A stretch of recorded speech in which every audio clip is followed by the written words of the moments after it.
عاجل حالة من الجنون أيها المواطنون، جنايني من أصول مصرية، ألف تل أبيب شالوم. هل القبة الحديد حديد؟ هل القبة الحديد هتدوم؟ سؤال في نفس كل صهيوني عنده تروما من الخرطوم. وفي لقاء مع الجنود على الحدود نفوا الحدود من نهر للنهر، وسريعا تدخل رجل مسؤول وقال يا ولاد بلاش نلقح على مصر بالذات، ده السادات رجع بابا وعمه ببجامات. اما عن الدين حصل جاب بس لينا ظهر، صرح مسؤول امريكي ما بين الخيرين حساب قهقه. اما عن الشأن الداخلي في اراء اننا في ازمه، ونتنياهو قال وشرف ابوهم مالهمش الا الجزمه. اما عن الشأن الخارجي فاحنا الديمقراطيه في شرق اوسط وحش، تسود استبداديه. طبعا دي الصوره اللي بنصدرها لكل الدول الغربيه علشان نحظى منهم بمسانده غير مشروطه ولا نهائيه. احنا ضحايا وده بيدينا نفوذ، انت جدك حرق جدي. ادينا فلوس وانت مغمض، ادعم اسرائيل كل لما تعوز، ولا نقول للعالم انك نازي وسمعتك تبوظ. احنا ضحايا وده بيدينا نفوذ، انت جدك حرق جدي. ادينا فلوس وانت مغمض، ادعم اسرائيل كل لما تعوز، ولا نقول للعالم انك نازي وسمعتك تبوظ.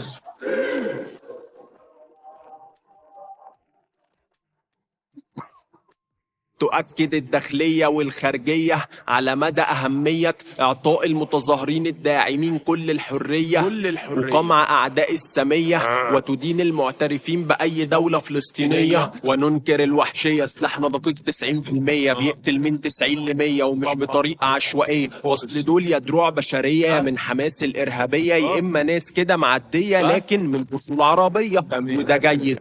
العربي الحلو العربي الميت أي بشري عبد في ديننا لليهودي السيد، دي عقيدة ما بنعلنهاش الا بتصرف، عشان البشر كفرة جهلة يفتكروها تطرف.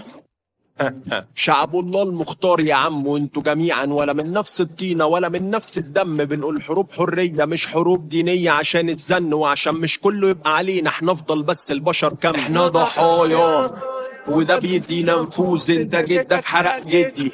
ادينا فلوس وانت مغمض، ادعم اسرائيل كل لما تعوز، ولا نقول للعالم انك نازي وسمعتك تبوظ. احنا ضحايا وده بيدينا نفوذ، انت جدك حرق جدي.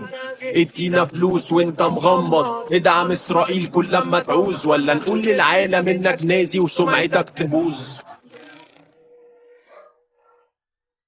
ومعنا اتصال من القاهرة. الو، كم سنة وكم مليار عشان تتحكم في الأخبار، لحد ما بقى في جيل غربي جديد مسمى بالأفكار، وهوب فجأة الوهم انهار. ايه مبرر حجم الدمار وازاي تعيش دور الضحية وانت بتقتل الأطفال؟ وده بيطرح تساؤل، حكومة أمريكا أو غيرها قادرة تفضل مادة ايدها لإمتى؟ البلد بقت سمعتها بالدين اللي يساعدها، وسختكم كل الناس شافتها. قريبا الحكومات الجاية هترميكم من مركب حملتها، وساعتها مين هيلوم عليا لو الغضب عماني؟ إنساني يا ابن عمي لا أحمل ليك شعور انساني في قلبي اضعاف اللي كان في اكتوبر. فما تجيلي تاني هخليك تقسم بالله ان ارحم خلق الا الالماني. يبدو ان اتصالنا انقطع مع القاهرة.